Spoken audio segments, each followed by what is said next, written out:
All right, welcome back to another episode of the All Immigrant Hoops podcast. This is episode 91. As per usual, I'm joined by my older brother, John Driscoll. Hey, H, thanks for having me, man. And my younger brother, Matt Driscoll. Hey, H, it was a pleasure. Very excited for this episode. Yeah, we got a great show coming on. And for the second time in 3 weeks, we have a Mets Barstool personality, Chris Klemmer. Hello. Who did you have Frank on? No, we had Clem on. Actually, Clem's great. Yeah, he is. Yeah, we had him on literally hours after the trade deadline, so that was over. Oh, that's a good one. Yeah, absolutely. Yeah. Clem's the best. Yeah, sure is. So episode 91. I think John and Matt might be able to. Yes. So Klemmer, beginning of every episode, we always give a player who wore the number of the number episode it is. So we're cutting down on it, but today's episode 91. Any takers? So I don't know numbers at all personally. No, I can't remember numbers. I don't know why. I never have been able to. I don't know because it's random. I could tell you. I mean, I know 23 is Jordan and 99 is Judge. I know the basics, but beyond that, my number knowledge is horrible. 91. I couldn't even begin to guess. Klemmer, I'm not sure. What NFL team do you like? Jets. Okay. So, we're Giants fans, so 2 for 3, that's not too bad. But I know for the Giants, the number that comes to my mind is Justin Tuck, wore 91. Yeah. Well, he's a good player. That was the only one I could think of. Yeah. And 91, we've been saying it for a couple of weeks, but the 90s is really tough to, pick a number, essentially, of who wore it. And if I'm not mistaken, I'm fact-checking myself right now, but I'm pretty sure Amir Johnson in 2017 wore 91, if I'm not mistaken. I think he did too, Chris. That's a good pull. Wow. No, he did not. He was a different number. Damn it. Was he 90? It was Blake Griffin in 2023. That's what it was. Nice. Yeah. So, in addition to Metta World Peace in 2005 and Dennis Rodman, of course. Dennis Rodman with the Bulls. Yeah. So that makes. I don't even know what he wore with the Pistons, but with the Bulls, he wore 91. That I should have picked up. But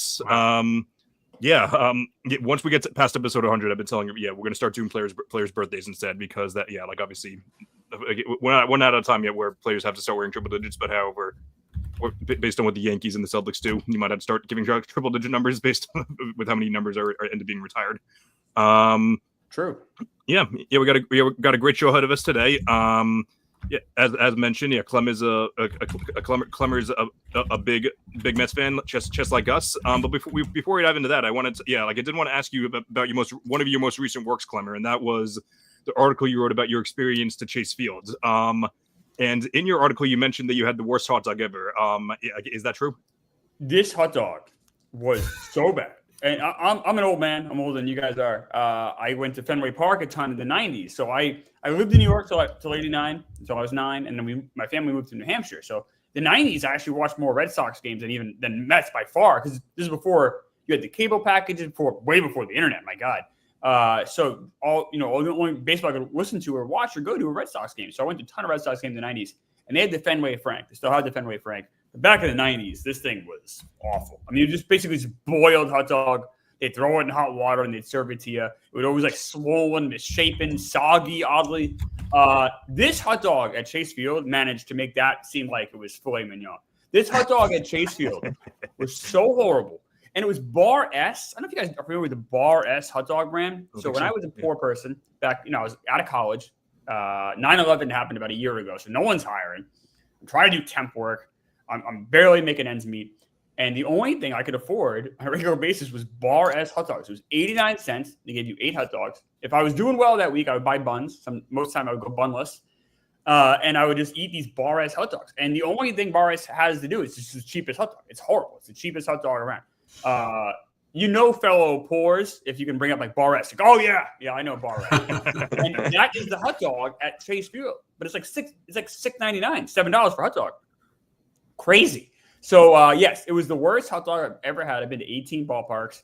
The worst hot dog I've ever had at a baseball game or really any sport event or maybe in my entire life. I realized you mentioned the Fenway Frank. Me and the boys actually about a month or two ago, I guess it's almost 2 or 3 months now, we went to Celtics playoff game, and then we ended up going to a game at Fenway during the day just because we'd never been there before.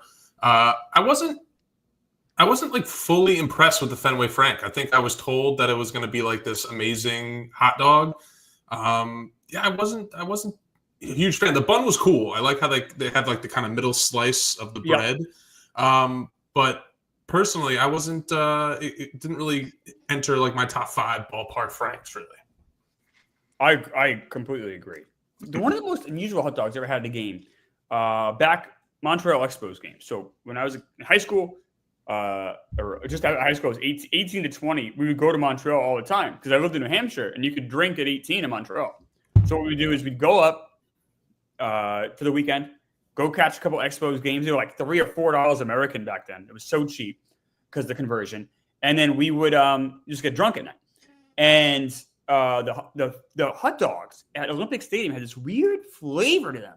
It almost had a little kick to it, and it was I liked it a lot. And so I guess the most underrated hot dog I ever had in my life was the one at Olympic Stadium. Unfortunately, can't go anymore. I mean, Olympic Stadium still exists. Maybe the hot dogs are still good. I don't know. But yeah, the hot dogs at Olympic Stadium were good. Fenway Frank, yeah, not great. No, I completely agree. Not in my top 5 either. So I actually read the article about the ballparks. You ranked them, and you had Citizens Bank Park pretty high. I think it was in your top 5, which I've only been to, I think, 6 stadiums, and Citizens Bank is one of my favorites. I will say we went one time, and Chris, I think you were with us. John, I don't know if you remember. I was there too. Yeah, We were there. I think. Very below average hot dog, and I don't know if that was just a bad day or what, but I was very unimpressed. I was expecting a lot because great stadium. They got the Tony Luke's cheesesteak in center field. I was expecting some good food. I was a little disappointed, but I think the bun really like it got off to like a bad start with the bun. The bun was falling apart. There's nothing worse than like when you have a bun falling apart and the hot dog's like a little thick. It's like it's tough. But yeah, Matt, I agree with you. I wasn't the biggest fan, but I guess Klemmer, I'm not really sure where you have Citi Field ranked, but I think Citi Field makes a good dog. Citi Field has great food. Yeah. I completely agree with you guys on Citizens Bank Ballpark. I think Citizens Bank Ballpark has very good food. I love the park. I think it looks amazing. The history, like Ashburn's Alley, having those things in the sidewalk there that say every year the All-Star, like every year someone made the All-Star game. I eat that shit up. Like I think that is so great. I love it, love it, love it. So all of that, any of that history stuff is going to just completely like warm my heart. And I think the sightlines there are incredible. I think it's the viewing experience of watching a game there. The big drawback for me for Citizens Bank, I agree, guys, is the food. Not great. Citi Field, I think, has incredible food. Probably, I think, the best in sports, in my opinion. Just a lot of different variety. They even have in the Coca-Cola corner, so in like right field, up high, they have this like deck, a fan deck, and they'll rotate like different people in like a food truck there. So like they just had tacos there right now, and the tacos were really good. If you go other days, they'll have other type of food things. Just walk around the concourse. The food options are really good variety. They have a great steak sandwich from Pat LaFrida. I really love the food at Citi Field. The sidelines at Citi Field, I don't think are the best, especially compared to Citizens Bank. And I think they could do a better job with acknowledging the history of the Mets. I think that's kind of where they fall short. So I actually like Citizens Bank Park more than Citi Field, even though I'm a Mets fan. But food-wise, Citi Field is top for me. Yeah, that makes more sense, and it also didn't really help that they got rid of like the big Hall of Fame down by where the store is now. I agree. Yeah, I was pretty upset. I was pretty upset. Yeah, like I brought my girlfriend to her first baseball game literally ever. I'm like, oh, we got there an hour early. Like we can work out here. I look at literally. I'm like, what the hell to go? And then I was like, oh, they just moved a couple things around. Like there's not one big Hall of Fame anymore. That's really weird. Like, did you see where they put it? They had like the David Wright room somewhere. I don't even know where they're like. No, I'm not surprised you couldn't find it because no one can find it. It's in center field, way in the back. They have this like random room. You got to almost like have it's like Indiana Jones trying to find the Holy Grail to find this damn thing. It's tucked away in the back. You go in there and it's maybe, I don't know, a fifth of the space of the old Hall of Fame. What a travesty. I'm shocked. Because Steve Cohen knows baseball history, he loves Mets history. I thought you would get a bigger – I did the Wilpons, had a better Hall of Fame than Steve Cohen. Blows my mind. They put the plaques upstairs. They just like staple them to some like podiums, like random like just pieces of like the wall. Here, throw a plaque here, throw a plaque here. It looks awful. It makes me very upset. I completely agree, Chris. It's a real disservice. The old Hall of Fame downstairs is great. They had that creepy Mr. Met, who's always kind of scary to look at. You could tell him some jokes if you were bored. They had the nice wall, the plaques. They had other things to look at. Chris, you're absolutely right. The Mets Hall of Fame is a travesty. People should be more upset about it. I agree. I wrote a blog about it about a year and a half ago. maybe this winter, if I'm bored, I'll write another blog. If I like not much to write about that day, maybe I'll just write another blog, just complaining still about the Hall of Fame. Couldn't agree more. All right, so we've yapped about the hot dogs and the Mets Hall of Fame. I think you could tell how bad the Mets have been playing based on the fact that we've been avoiding that conversation. So I didn't even write down any stats just because like I didn't want to piss myself off. Like that's usually what I do when I introduce it. But just by like the vibes alone and just by blown leads alone, this is like one of like the lowest lowest morals that I've seen from the Mets in a very long time. Obviously like there have been like some, I'm sure there are other time periods I can think of, like obviously 2023 was pretty brutal because they just come off the 100-win season, and they're still in the playoff race, which like this, so like there's still a bit of hope there, but like it's been very, very bad lately. So yeah. So Klemmer, I don't know what your takes are, or like what exactly do you think needs to go right in order for them to turn this season around in miracle fashion? Well, the one thing they need is length in the starting rotation. So I think this all kind of turned to hell when Griffin Canning got hurt. And I know Griffin Canning, he's not Jacob deGrom. He's not this great pitcher. He's an average pitcher who would give you length. And when he blew his Achilles out, that's kind of when it all went down. And I think here's why. He goes down, and now you have to fill that spot, which is difficult to do. On top of it, now the guys they put in that spot would only go 4 or 5 innings when Canning would go give us 6. Now the bullpen's getting more and more tired, and it was like a house of cards. Like it just kept building on each other, the bullpen usage, until it all crashed down. We saw that probably about a month ago. Wild stat, a guy I work with, Meek Phil, loves the Mets. Huge Mets guy. You guys should have him on. Me and him drive each other crazy, but he knows his baseball. And he said at one point, there's one stretch where if you took away that 7-game winning streak that we had, which great, awesome, they were 2-24. And that is breathtaking when you hear that.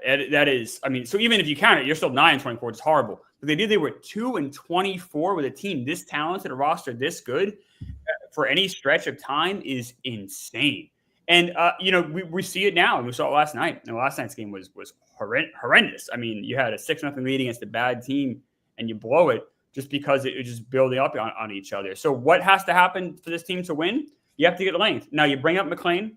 You're going to do that on Saturday, right? So that will help in the innings. I don't know. I don't know. The roster will expand on 2 spots. Maybe you can bring up Sprout then for some bench help, some pinch running help. But just having an extra arm and bullpen might help a lot. But they only play, 9 home games in all of September? The schedule is hard in September. The Reds, meanwhile, are the team that's right below us. They're very good. And they just got Hunter Green back this week, and he shoved. You guys saw the game he had. Shutout innings. Dominant performance. He's one of the best pitchers in baseball. People don't talk about him enough. He's incredible. And the teams in front of us, in my opinion, the Cubs and Padres are both better than us. So we have our margin for error is this right now, is this. And we are in trouble. We got length from our pitching staff. Our guys are hitting. Sure. That's a lot of ifs. Yeah, you make a lot of good points. I mean, I do think that the Mets are a better team than the Padres and Cubs, but I think that's at their best, and they haven't shown their best since end of May, I think. I have a couple stats about the starting pitching because that's what's been irritating me the most. Since June 13th, the Mets have a record of 19-32, which is just horrible. And they have the least amount of innings pitched from starting pitching in all of baseball. And that's including like the Rockies, that's including the White Sox, that's including all these teams that are awful. They have 227 innings pitched in that time frame. And you look like, Cannon got hurt. Like, that's a huge turning point in the season. I totally agree. But even if, like, you go to, since opening day, they have the 27th ranked, or 27th amount of innings pitched from a starting pitcher. It's less than 600 innings pitched, and we're in the middle of August. Since June 30th, I think if I did my math right, starting pitchers are averaging 4.5 innings pitched per game. And it's just, you're not going to win games like that. Like, I don't care how elite your bullpen is. You see a guy like Reed Garrett, who I think Reed Garrett's a good bullpen arm. I think they're just like totally overusing him. I mean, you saw it last year with Budo, who showed he's not that great. He's a little inconsistent, but you overuse these guys, they're going to be their worst. Like, they're not going to give you the elite stuff that they could show you. I mean, it's just.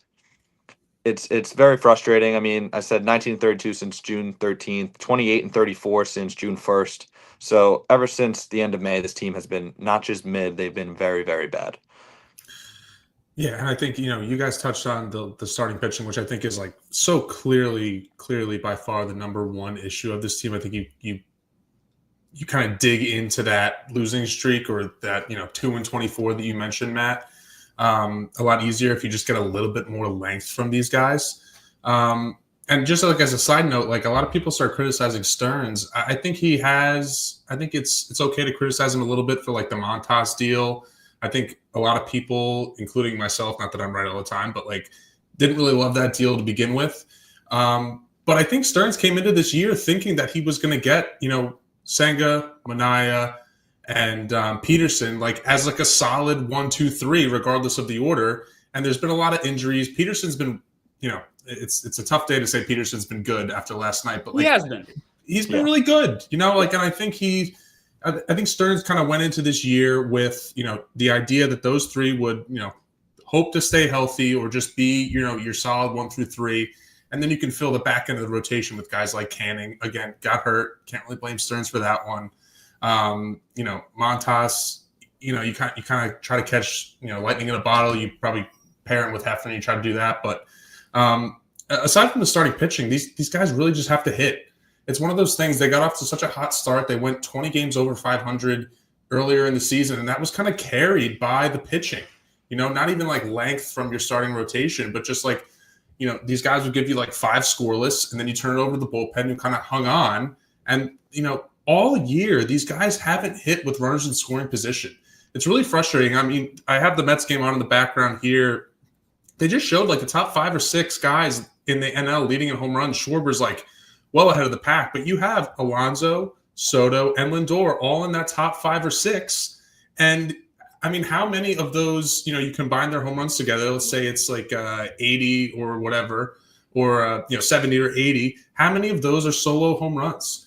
Juan Soto is arguably a top 3 hitter in all of baseball, and we've seen he's unbelievable. I think he's having a very good year, but how like him with runners in scoring position is really, really frustrating. And I think the easy thing to blame is like, oh, Eric Chavez, the blah blah blah, and sure, fire him. I'm not really an Eric Chavez apologist. Yeah, sure. The approaches aren't really that great. I don't really know how much that will do besides maybe like light a fire. But I think, aside from the starting pitching, these guys have to hit with runners in scoring position.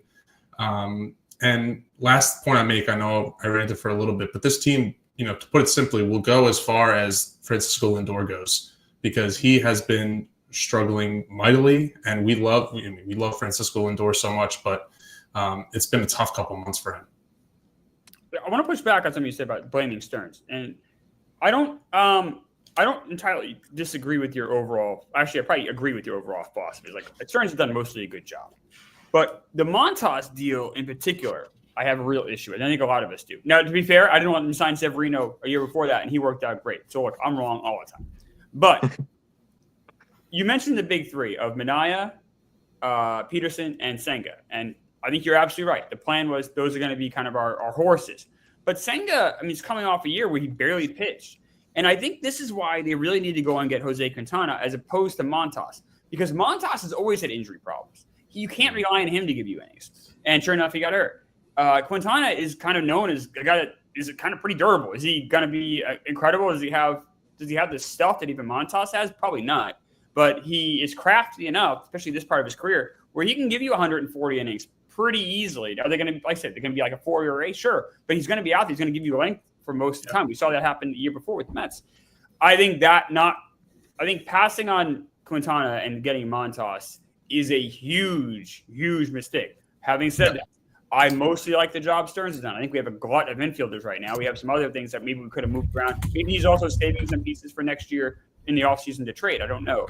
But for the most part, though, I think he's put together a pretty good team.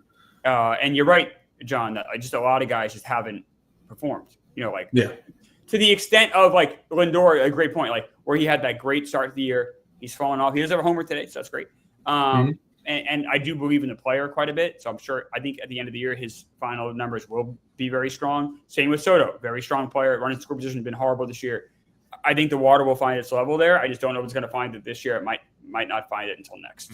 But I think you are right, and it's okay to criticize. But the Montas deal, that's tough.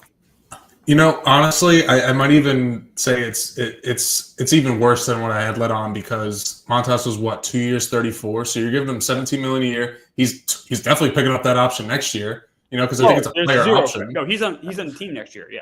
And I just realized Jose Quintana signed a 1 year, $4 million deal this year. That's unbelievable. And you know, I think last year we didn't really have like a super high opinion of Quintana. He was, you know, he was for what he was. Like you said, eats innings. He's going to give you, you know, a lot of innings. But to bring up like some high points, like Game 3 in Milwaukee, shoved. Yeah. He was excellent. And I remember like after I, you know, because I think there's been a couple texts sent by me over the course of the season where it's like a Tuesday in June where I'm like, get this guy Quintana off my team. But I had sent a text that night to these guys. I was just like, Jose Quintana will always be good in my book. He was awesome that night. But you know, seeing those contracts and comparing the two, that's a huge whiff by Stearns. Yeah, Jose Quintana will never have to buy a drink in Manasquan, New Jersey, as long as I'm here. But yeah, I was at the last game of the Giants series at Citi Field, where they lost 12-4, but it was really 12-2. Like they scored 2 runs in the 9th, and that was Frankie Montas starting. So my opinion of Frankie Montas was already very, very low, and after watching him in person, it's extremely lower. But sorry I don't know if Chris was about to say something, but to follow up what John said about runners in scoring position, I think a lot of like analytics guys are like, oh, you know, it's just an anomaly, like runners in scoring position, like it doesn't really matter that much. Maybe I'm like, you know, this is my like old head take. I totally disagree with that. The Mets are 15th with runners in scoring position if you rank it by OPS, and 23rd if you rank it by batting average. If you have guys like Pete Alonso, Juan Soto, Francisco Lindor, even Nimmo and McNeil in your lineup, you cannot be that low in either category. You have to be top 10, even top 5 in both, in my opinion. So, like John said, I think this team goes as far as Francisco Lindor does, but I mean, I think you include Soto and Alonso in there. I think that's how far this goes. I kind of agree with you about runners in scoring position. I do like analytics. I'm not like the most analytic guy in the world, but I do appreciate them quite a bit, and I do try to use them. Like RBI to me is a flawed stat, right? Because like the leadoff hitter doesn't have as many opportunities as the cleanup hitter. So like, you know, Ricky Henderson is going to get way less RBIs than someone who might not be as good of a hitter because he's simply just hitting the 4-hole. But runners in scoring position is kind of the great equalizer, because like, all right, like it's judging you on the percentage of at bats you have in that situation, not so much just the amount of at bats you have in that situation. So because of that, like I think runners in scoring position, like batting average, I'm not a huge batting average guy, but for that specific element though, I think it actually is pretty telling, and that is something to look at. And it does tell. And now, what does it tell us? I don't know. You know, do you believe in things like clutch? I don't know. I think there's probably some. I think it's like anything. There's probably truth somewhere in the middle. I don't think like clutch is the most important thing in the world. I also don't think it's to say it doesn't exist at all. I think is also flawed. It's probably like somewhere in the middle.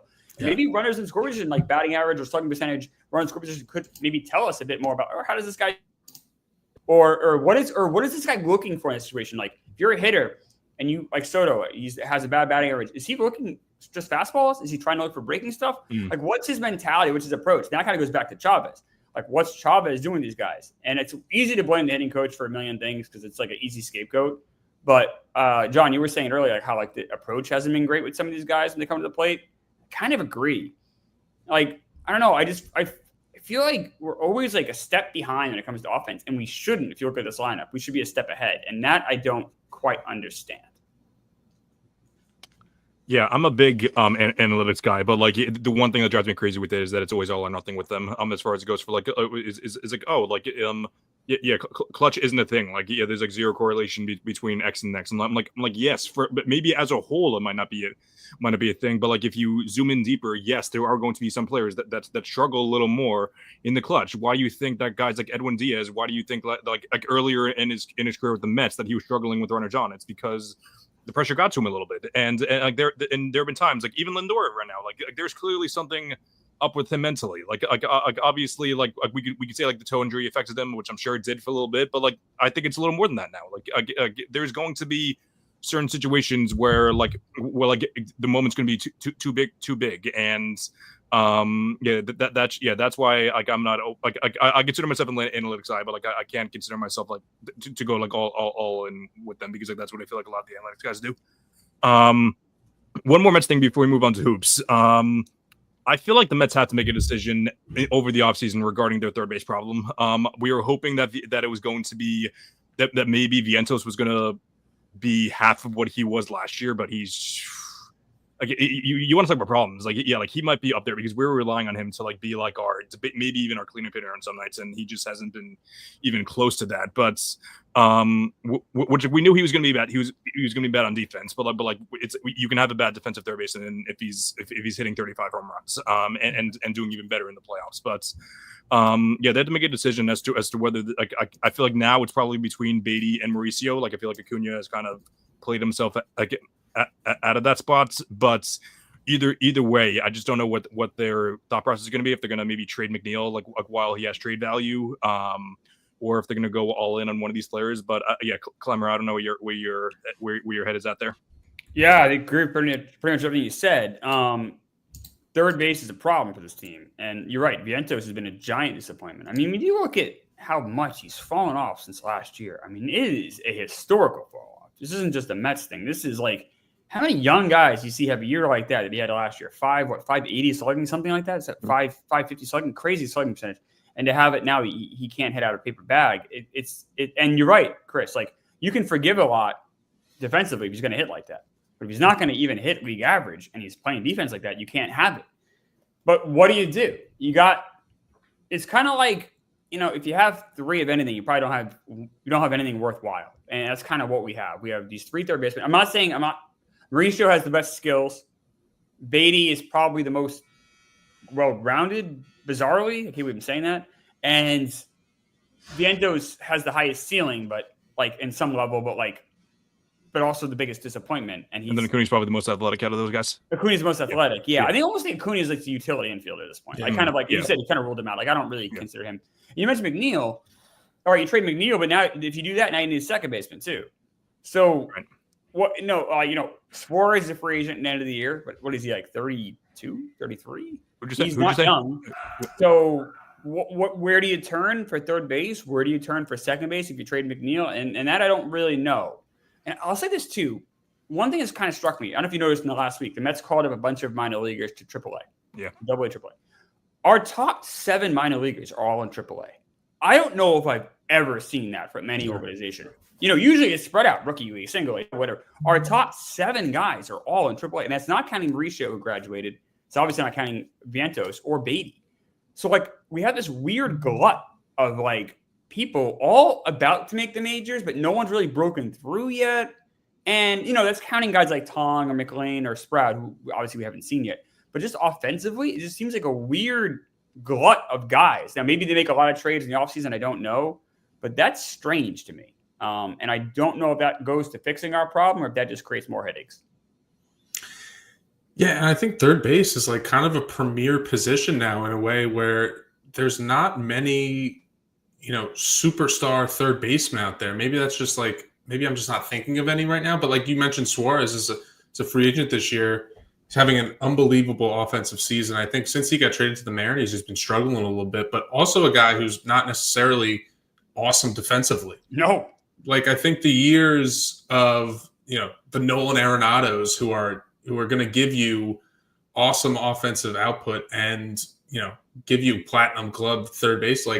There's not many guys like that out there anymore. You could go with a Chapman, right? But he's going to give you the same offensive output, right? And I think that's what almost the issue, not almost the issue, it's a little bit related to the issue you have now with Beatty, Vientos, Mauricio, is that all these guys they don't do similar things, but they all do it the same way. And that's relative mediocre. It's sad because these guys are easy to root for, Vientos, it's crazy because last fall Vientos had an 1100 OPS. And I was like, this guy is going to be the number 4 or 5 hitter. He had 2 runs in a playoff game. To tie the game. Yeah. 12 years or whatever.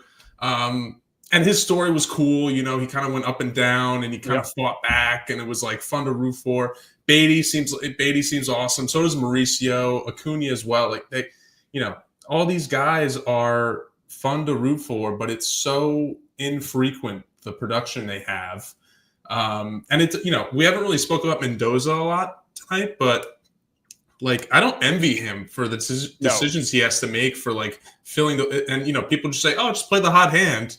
Okay, well, if you need to win a game and you're playing a guy who is essentially riding the hot hand, he goes 0 for 4 and boots a ball at third base, then you look like an idiot, And trust me, I don't agree with some of what Mendoza has done, but it's a tough decision to make. All these guys, they show you flashes that make you believe, and then like they have like a week where they don't get a hit. It's frustrating, and I think there does need to be there will be moves to be made this offseason. And I don't really envy Stearns either, because that's a tough decision to make.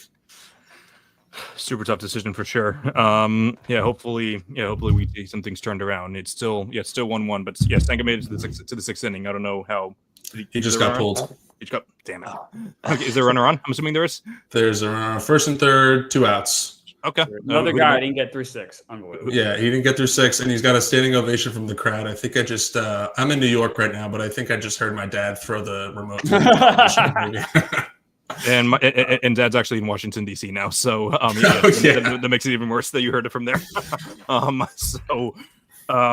Cool. So we're actually gonna shift it back to baseball in a little bit, but I did want to talk some basketball, obviously. So the big story today is the fact that the NBA, the official NBA schedule was released. They kind of soft launched it the other day, and that was that the opening nights was announced. The Rockets are playing the Thunder, and the Warriors are playing the Lakers. Obviously, storyline from the Thunder Rockets is the fact that both of them were the top 2 seeds last year. Thunder won the finals. KD obviously going back to OKC to watch his team, to watch the team that he was drafted by. Technically not the same team, but like that franchise get drafted by, win a ring. And you could tell that he's very insecure about it, based on telling everyone that he's not insecure about it on Twitter. And then obviously Lakers Warriors. That's always a show. LeBron, Steph Curry. It's been like an unofficial rival for the past 10 years, because even though, I say unofficial rival because like there was a time they didn't like each other, but I feel like it's definitely more of a mutual respect now. So Matt, you got any other takeaways? My main takeaway is that I can't wait to log on to Peacock and then switch back to NBC to watch another basketball game instead of just having it on one channel. I'm bringing up batting average and streaming services. I sound like an old man this podcast, but obviously, Chris, you hit the nail on the head about the KD OKC storyline narrative. I guess that's gonna be very cool to watch. I know 2 Thunder fans actually living in New Jersey, which is funny enough, and they hate Kevin Durant still. So I am. I do not think he will be welcome back, even after they got the ring. And I don't blame the fans. I love Kevin Durant. I'm a big Kevin Durant fan. But I do agree with Chris that he is a little insecure about this on Twitter. And I think the Rockets have a great shot at winning the West this year. I know we'll go into a deeper dive into our predictions in the upcoming weeks, but I love the Kevin Durant addition to the team. I love Ime Udoka has loved Kevin Durant for his entire coaching career, and I think with that defense, they needed a guy that could score in the fourth, and they got one of the best in the league. So very excited for that team to watch them this year. And Warriors, Lakers, I get, like you said, Chris, Curry and LeBron, rivalry. That'd be cool to watch. They had a great game on Christmas last year, but that'll be fun to watch. John, anything? I feel like it's not Matt made some great points. I'm really looking forward to it. I think, Matt, I agree. I don't think Kevin Durant's going to be welcomed back to OKC, and I think we've said it on a couple podcasts before. But as much as it sucks that the Celtics aren't, big contenders this year, there might be a little bit of, I might enjoy watching basketball or the NBA as a whole a little bit more this year, because I'm not going to be rooting against. I won't really have many rooting interests against some of these teams. So it's games like this that I'm going to be looking forward to, even though I have to log into 4 or 5 different streaming platforms. So, looking forward to it. One thing I'll note is that they're smart to have it. I think they're stupid to start the season in October. But the opening night is a smart day. I just took the schedule. The only thing that would happen is NLCS game 7 if necessary. No ALCS game. So as long as the NLCS goes 6 or less, they'll have a complete night to themselves here. Obviously, football now on Tuesday. So the NBA, I still think the NBA should wait till after the World Series to start, just because why get swallowed up the first week? But they do what they do. I think the Warriors. I say it all the time. Pick Central. I just don't really believe in them anymore. I think they're kind of old and washed. I think the Lakers are. I thought LeBron would be traded by now. He's still somehow there. Luka's there. They haven't really fixed their issues with defense. So that to me is an interesting game from star power, but not really, honestly, the best game to watch for me. Rockets OKC has tons of appeal to me, though. Like I completely agree. I think the Rockets are legitimately really good, and we know the Thunder are incredible. So that game is something to watch. The other game I'll watch. Obviously, if nothing else, if there's no baseball going on for sure, because it is still LeBron, it's still Steph. But like I don't know if that's Battle of Titans anymore. Totally agree. Definitely agree. Yeah. So obviously, that was the one. But that was like the one soft launch on Friday. But then also they came out with the definitely should have cropped this out more. But with the NBA Christmas Day schedule. So we got the Cavs will be playing the Knicks, the Spurs playing the Thunder, Rockets playing the Lakers, Mavs playing the Warriors, and the Timberwolves playing the Nuggets. And actually, convenient that I didn't have to crop it out. Green Orange D, very well known Celtics account, tweeting out no Celtics on Christmas, first time since 2015. Obviously, I thought that was crazy. That was since 2015. That's a very long time. I knew it was a long time. I didn't realize it was that long. Klemmer, any of these games you excited to watch? If you are going to watch them? To be honest with you, Christmas I know it is NBA tradition. Now there's so many games on. I mean, back when I was a kid, you had like the one game. Now it's 5. It's tough because, man, you get older, married, you run around to the in-laws' house, you run around to your own family's house to actually sit down and watch like NBA games. And now the NFL has been kind of like bleeding into the NBA, into Christmas, excuse me. So it's been like harder to like get my hand wrapped around Christmas Day NBA. Obviously the Celtics run, I would always try to make an exception. This late game, Timberwolves Nuggets, you got to figure right then I'll be home. But like the other games, I don't know. I guess I'm always intrigued by the Spurs this year. I think that roster's really interesting. It's really like a fun interest. I love how they're building that team. So like anytime the Spurs are gonna be on national TV, especially if Wemby's healthy, like that, I'm very intrigued by that. And they're playing the Thunder, like let's go. So I guess of those 5, that's the one that has me most like, oh, that could be. But of course, it's like it looks like the worst time of the day. So I don't know. Yeah, I definitely agree with that. Yeah, and we us personally, we actually do a lot of driving on Christmas as well. So we don't have a lot of married men on this podcast. So yes, that's one thing we can't relate to a ton. But Spurs Thunder is obviously a ton of fun. Obviously, Chet versus Wemby is obviously that's a rivalry. The two of them do not like each other, and that's actually one pretty fun thing to watch. And then, of course, obviously LeBron versus KD again, like another kind of similar to LeBron versus Steph. Like LeBron versus KD is always fun as well. Like there was like a time for a while where they it was like a 4 or 5 year span where they just didn't play each other because both of them were getting hurt a lot. But obviously it's fun when the two of them go head to head. Yeah, Chris. Also, something to note: Mavs at Golden State. That's a Klay Thompson return to Golden State. I didn't think about that. And then Cavs next, probably the two going into the season, probably the two heavy favorites to come out of the East. So that'll be a great game to watch. Donovan Mitchell versus Brunson, obviously two of the best guards going at it. So very fun. I love NBA Christmas, but sad the Celtics aren't playing, but probably for the best this year. How bad do you guys think they're like? You said, John, like, oh, like you might not have rooting interest, or like not rooting interest, but like you like don't have people you necessarily teams you hate. I think we're gonna find out. Like we're gonna be rooting, maybe not so hard, or watching the Knicks or Cavs. But we're gonna be watching, whoever the 8th seed might be or the 9th seed. I still think we're a playoff team. Is that crazy? Am I out of my mind here? I think with how the weak the East is, I don't think that's wrong. That's what I mean. Yeah, I think it's one of those things where I like lived and died with almost every possession, even in like the regular season, because of how much it like meant. Yeah. And I don't think that's going to be the case this year. So I might even have like a little more fun watching them this year. Like I think they announced today that Peyton Pritchard would be a starting point guard. Like I love that. Like I'm going to love go. watching that. Like, it's going to be things like that where, like, obviously, like, I would much rather prefer Jason Tatum to be starting. But it's little things like that might, Peyton Pritchard's starting point guard with no Tatum obviously hurts their record, but it almost increases my, like, having fun watching this team, because expectations are lower in a way. Stress-free basketball. I look at this roster and it's like, all right, this is a big if. Never works out. If they stay healthy, they're not a bad team. Now, the depth is horrible. If these guys go down, they're so screwed. They're so screwed. Like, this is real. Like, they're whatever, 8 through 12, their 7 through 12 is, I think, one of the worst in the NBA. It's really bad. Yeah. But if they stay healthy, like, I don't know, is the 5 seed like a crazy ceiling if everything goes right? I don't know. The East is, like, I'm saying that's if everything breaks right. We stay healthy. Yeah. Everything kind of goes our way. I think the Pistons are better than us. Obviously the Cavs, the Knicks, the Pacers might not be anymore. Like, with Halliburton being down. No, I don't know. You look around, you're like, all right, I can kind of. Now, I also might be just naive and fooling myself.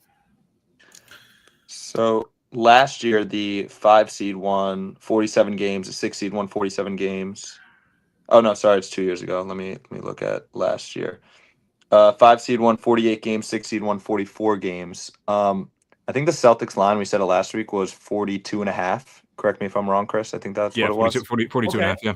That's what Vegas has it at. I just don't see it because you mentioned their bench and their depth is just very, very, very low. Like, I was talking about it with my buddy at work today. Like, Luka Garza, I think, is going to be an exciting watch this year. He would be cool if he was your third string center. I don't think he's very cool if he's your starting center. So that's yes. Just their big depth really scares me. Obviously, I mean, I think I'm underrating Jaylen Brown. I think he's going to be awesome this year. I think his numbers are going to really jump off the page. I think Peyton Pritchard's going to have a great year. I mean, Derek White's awesome. Anthony Simons has been on my fantasy team the last 3 years, and I love him. But I like him a lot too.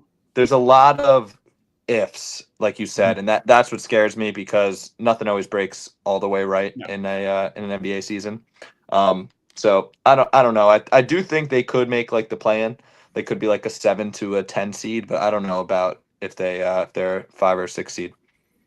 Yeah, but both JB and D White would need to have like all-star caliber seasons in order for them to go that far, and that's just pretty tough. Like, if we had Jake Eisenberg on a few weeks ago, he's a Celtics blog guy, and he basically just said, like, if we had Cornette and Horford, like, yes, it would be more realistic to be like a 3-4 seed, but like, it's the center depth is what really killed us, and that's where it's gonna be really tough to recover from.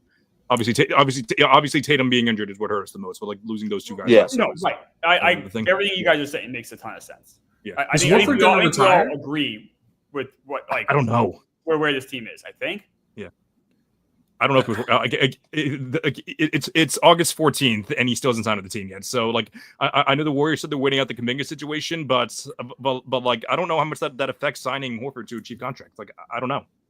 So, I think that's going to think what the wait and see. It came out today that Kuminga is set on not returning to the Warriors. He does not want to play for them. So that's probably not great for us with the Al sweepstakes. It's probably great for the Warriors with the Al sweepstakes. But I don't know. Like you said, it's August 14th. There's bad blood there. There's absolutely bad. Warriors and Kuminga. I don't think that's repairable. No, I don't think so either. But the last thing I wanted to share, so like the most nationally televised games. So the Thunder, Lakers, Warriors, Knicks tied for first at 34.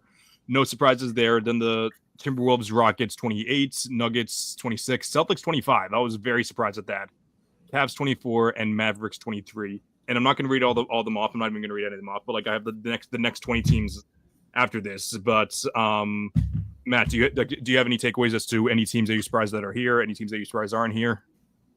I'm not surprised by it, but the Warriors and the Lakers having, tied for the most with the Thunder is kind of frustrating because Klemmer mentioned it earlier. Like, I get it's the star power and everything, but the Warriors are, they're not going to be great this year. Like, they're going to make the playoffs, but I don't see them winning 2 playoff series. I don't see them, like, they might win 1 again. the Lakers, same thing. Like, there's so many question marks. Like, who knows if LeBron's on the team at the end of the year? Like, he probably will be, but I don't know. Like, I would much rather watch a team like the Timberwolves or a team like the Rockets on national TV over the Warriors and the Lakers any day of the week. And I'm also shocked the Celtics have 25 national televised games. I guess, very popular franchise that won 2 years ago, so just kind of like a respect thing. But I don't know. I'm shocked. I'm shocked by that. Me too. Give me the Mavericks over almost every. Yeah. Give me the Mavericks. I'd much rather the Mavericks to me are like wildly interesting, and we don't even see the Spurs in this list. To me, whatever. I'm certainly more of a baseball guy than a basketball guy. But even having said that, though, like I still want to see teams like the Spurs, the young power they have, Mavericks. I mean, Cooper Flag. Like, let's go. Like that to me is much more interesting to me than, like you said, like the Warriors or Lakers, right now. But you know how it is. That's just how the media works. I mean, they also want to pump, especially ESPN is always like pumping LeBron, pumping Curry. So it's tough. So you mentioned the Spurs. So the Spurs are number 11. They have 22 national televised games. The Clippers have 21. The Bucks have 18. That's very interesting. Yeah, that's a failure on the Bucks' part. The fact that you have the second or third best player in the league, but you only get 18 televised games. The one that I was interested in, so wait, 11, 12, 13, 14, 15. So the Magic are tied for 15th with only 14 with only 14 national televised games. They have Paolo Banchero, who I think has top 10 potential one day, and he's getting 20 less games than the Knicks and the Lakers. Like, I'm just in the Knicks because like obviously they're actually good now and they're actually Team New York, but like I feel like the league has to do a better job of promoting their stars. Like it should not be a thing where Victor Wembanyama is getting the 11th most national televised games this year. Give me the Magic over a lot of these teams. I'm with you. The Magic are interesting, and I really like what they did in the offseason. Some of the moves they made. I think the Mavericks could be I think the Mavericks are for instance, better than us, right? Like I think we'll probably all agree with that. Like the Magic, are better than us. I think that's a team that I would like to see more of as I'll say a casual fan, but as a fan who's going to throw on TNT on a on a weeknight or not anymore, I guess ESPN now, and just be all right, like what Magic run? Oh, cool, I'll watch this. Then opposed to seeing old man LeBron and old man Curry again. Like give me some new blood. Chris, where are the Pistons on this list? Pistons are number 11, 12, 13. They're number 14 with 16 nationalized. So like 2 more games than the Magic. Another team I like. Yeah, me too. Yeah. By the way, the team the Magic are tied with is the Philadelphia 76ers. By the way, so yeah, like no thanks. They haven't. For the most part, the league has given up on Embiid, but not quite yet. They're like, okay, maybe we could squeeze a couple more national televised games out of Embiid, but they're dreadful to watch, even when they're never healthy. But and then half the time Embiid doesn't play, even when he's healthy. Like why reward them? Whatever, I don't know. Chris, we have Joel Embiid banned in our fantasy basketball league this year. No one is allowed to draft or pick him up throughout the year. I think that's I like that rule. Yeah. Oh, John, I didn't take this time to congratulate you on the ring ceremony we had. Thank you. We finally got a trophy for our league, so we recognized the last 3 champions, and John was one of them. So congratulations, John. Thank you. Matt did so Matt's our commissioner, and he did a great job. He bought this, we all have to pitch in. I haven't Venmo'd him yet, so, reminder to me. But he bought this gigantic Stanley Cup, and it's heavy. It's legit. And Matt put on a suit. He put on the gloves so he wouldn't touch the Stanley Cup.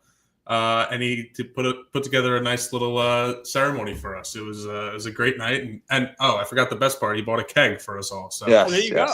What was heavier, the trophy or the keg? It depended on what time of the night. All right, I like that answer. That's right. The Stanley Cup, the trophy is 18 pounds and 24 inches tall, so it's a pretty big trophy. Significant. Yeah. All right. 3 more things. By 3 more things, I mean 3 more teams to take away from. First of all, the Pacers having only 9 is very sad for them because they just made the finals, but obviously we know why. They're being cut off. They lost debatably their 2 best players in Halliburton and Turner. Second off, I guess I'll mix these 2 together. The Grizzlies have 10 national televised games, and the Pelicans have 2. Ja Morant and Zion Williamson were looking to be the 2 faces of the league once LeBron and Curry retired, and we're seeing none of that anymore, and it's mind blowing to me. Yeah, what year is Zion going into? Year 7? Is that right, Chris? He was drafted in 2019, so this is that year 7? Yeah, year 7. Yeah, Year 7, and he has 0 playoff minutes registered as a NBA player. that's And crazy. John Morant just, no pun intended here. He keeps shooting himself in the foot. He's just, every mistake he makes, it's his fault. Like, it's ridiculous. I think he's gonna be better this year, though. But I said that last year, so maybe I'm gonna be wrong. Maybe I'm wrong again. But we'll see. And I'm not saying like the injuries. Zion and Ja are injury prone players, and that stinks. That's just you can't really do anything about that if you're just an injury prone guy. But just the off the court stuff with both of them is just ridiculous and inexcusable. And like you said, Chris, they were lined up like the league was forcing them on us. Like these are going to be the guys, and they were so exciting to watch. And now you never watch them because they're never playing. For sure. Okay, so now we got the fun part of the show where we're basically what I'm going to do is I'm going to say, can you name me the top 10 ... and then you guys are gonna call out the names based on what you think it is. So, in honor of Pete Alonso breaking the home run record the other day, I was gonna do the Mets top 10 homers in Mets history, but I feel like we saw the graphic enough to where there was the first 5 names, so I feel like that'd be too much of a giveaway. So, gentlemen, can you give me the top 10 Mets in RBIs? Even though we just talked about how flawed of a stat it is. Ooh, so all time Mets career. Mets career all time. You go in order here, or how does this work? Doesn't even order. You just say the names. Yeah, anyone. David Wright. David Wright is number 1 with 970. I'll say Darryl Strawberry. Darryl Strawberry is number 2 with 733. Is Pete Alonso on this list? Pete Alonso is number 3 with 684. Damn, now I feel like I can't say a name that's not going to be 4. You guys are going in order here. I'll probably pick someone who's maybe a little bit later in the list is Piazza because he wasn't there for so long. Piazza's number 4 with 655. Nice. I don't Yeah, think he had like 130 for like 3 or 4 years in a row. Yeah. I don't think you guys are going to get number 5. Like you'll get him eventually, but I don't think he'll be number 5 on I'll say Ed Kranepool. Ed Kranepool is number 6. Ooh, well, I broke it, guys. Sorry. Yeah. That's okay. What about Daniel Murphy? Daniel Murphy's not on the list. Oh, okay. Is Carlos Delgado on this list? Carlos Delgado's not on the list. Is Edgardo Alfonso on this list? Edgardo Alfonso's number 8 on the list. Nice. Keith Hernandez? Keith Hernandez is not on the list. Damn.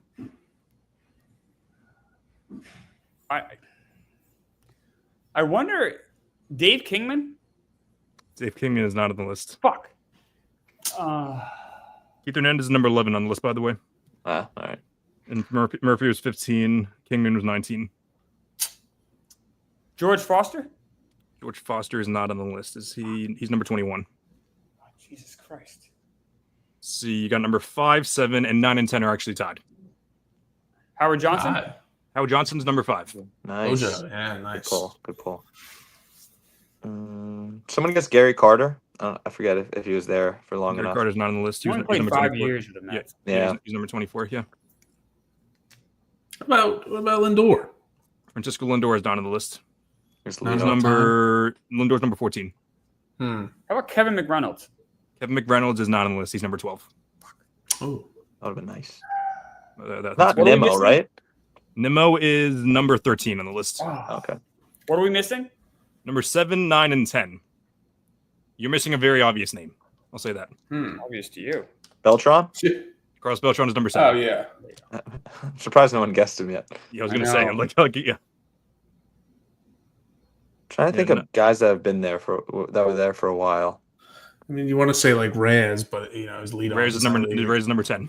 Okay. Oh, nice. Yeah, or tied for number 9 and 10. How about Cleon Jones? Cleon Jones is tied with Reyes. Nice. That rounds out our top 10. So we're just missing 9? Or no, we got everything? No, we got That's it. everybody here. Go! Cool. So, I was trying to come up with like a fun one for you guys for the basketball one. You'll be able to get most of these names, but like there's at least one you won't be able to get. So, can you tell me the guys who scored the most points on a single opening night? Since we talked about opening nights, so this could be. You don't have to tell me the specific year. Don't worry about that part because, frankly, I only remember 2 of these games. It's all NBA or just Celtics? All NBA. Oh, okay. Opening night only? Yes. Does Will Chamberlain have one? Will Chamberlain has 2 of them. He has scored 56 points in 1962 and 48 points in 1961. What That's number good. was that on the list? That's number 1 is 56, number 7 is 48. Okay. Oh, wow. Okay. Oh, wow. Okay.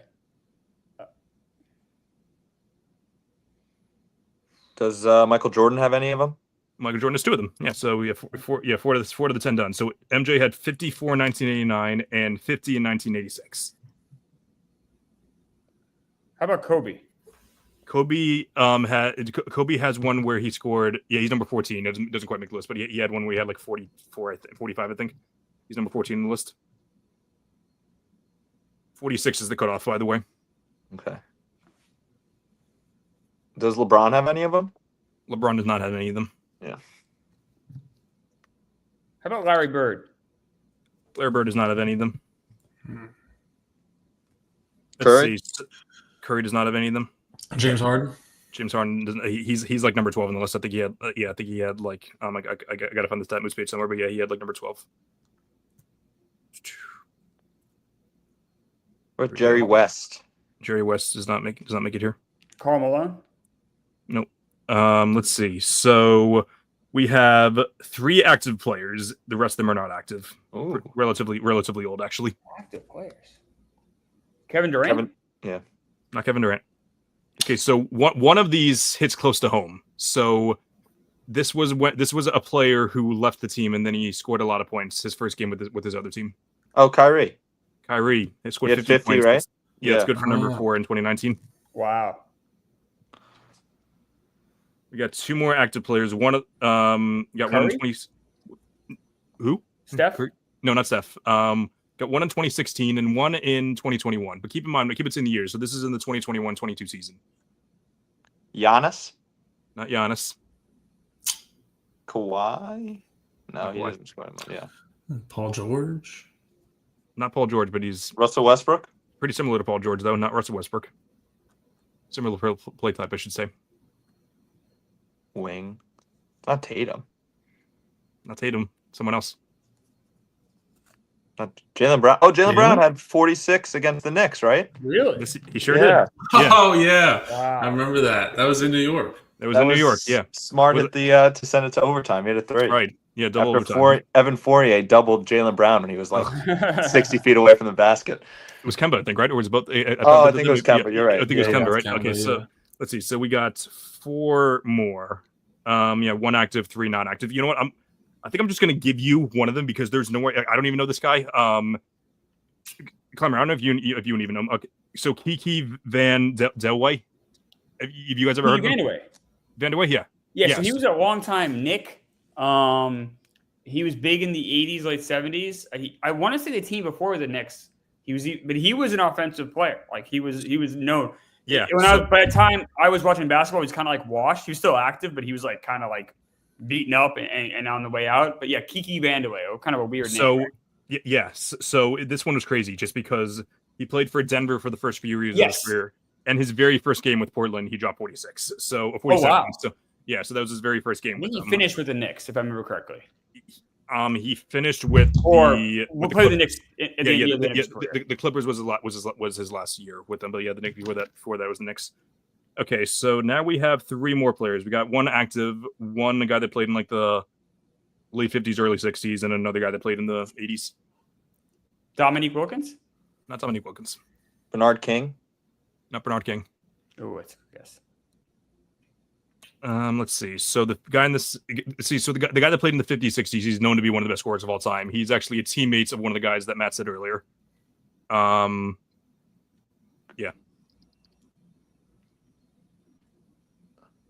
Not Oscar Robertson.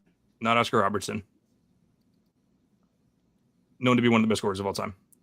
Kareem? Not Kareem. Same team, but yeah, like I don't think they were ever team. They weren't ever teammates, but it was same team though. George Mikan? No. I'm trying to think who was in the Lakers. Little younger than George Mikan. Doesn't have any rings.